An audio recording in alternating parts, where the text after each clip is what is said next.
Bonjour à tous. Alors dans cette vidéo, nous allons travailler sur le calcul littéral. C'est la deuxième partie, on va retravailler en classe inversée comme on avait fait en début d'année. Dans cette première séance, on va voir comment on peut factoriser une expression avec un facteur commun. Alors d'abord, on rappelle la formule de la distributivité simple. Donc c'est celle-ci, si j'ai A, B, K des nombres relatifs, je peux distribuer le K ici au A et au B. On a déjà vu comment l'utiliser dans ce sens-là, pour développer. Mais elle peut aussi s'utiliser dans l'autre sens pour factoriser. Factoriser, c'est transformer une somme, ici j'ai une somme, c'est une addition, en produit. Ici, c'est un produit parce que j'ai un multiplié qui est sous-entendu. Donc là, mon but, ça va être de factoriser. Autrement dit, je vais remettre des parenthèses dans des expressions qui n'en ont pas. Et pour cela, je vais avoir besoin d'identifier ce que l'on appelle un facteur commun. Donc, je regarde mon expression ici, premier exemple, 3a plus 3b. Le facteur commun, ça sera 3, parce qu'il revient deux fois.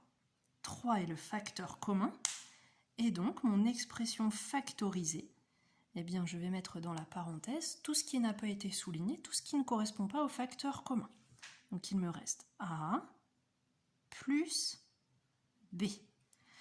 J'avais une somme, je me retrouve avec un produit, j'ai bien factorisé mon expression. Alors ici, dans ce deuxième exemple, le facteur commun, il n'est pas apparent. 4x moins 12, je n'ai pas un nombre qui revient deux fois. Donc je vais devoir décomposer. 12, c'est 3 fois 4. Et là, j'ai fait apparaître mon facteur commun qui est 4.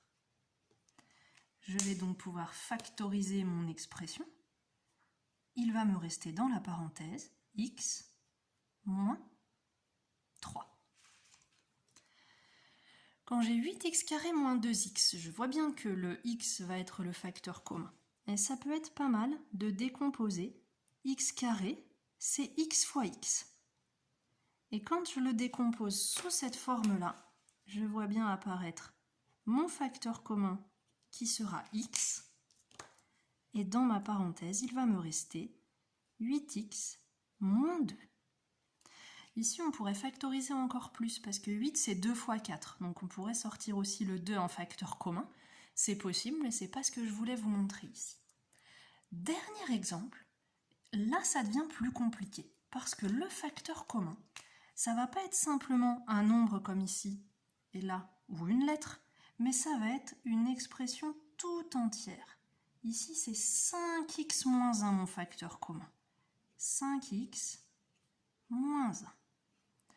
Et comme il va me rester après le 2a plus 3x plus 2 avec des parenthèses, dans un premier temps, je vais venir mettre un grand crochet.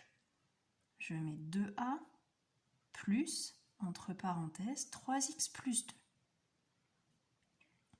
Et là, vous savez qu'on ne peut pas retirer la paire de parenthèses, là, ici, sans se poser de questions. Je ne peux pas la retirer comme ça. Donc, on imagine que devant cette parenthèse, il y a un 1. Je vais distribuer le 1. 1 fois 3x, ça fera 3x. 1 fois 2, ça fera 2. Donc, quand j'ai un plus devant ma parenthèse, je peux la retirer, ça ne pose pas de problème. Donc j'ai 5x moins 1, facteur de 2a plus 3x plus 2. Ici j'ai un a, ici j'ai un x, ici j'ai un 2. Je ne peux pas réduire cette expression, je ne peux rien faire de plus. Je m'arrête là.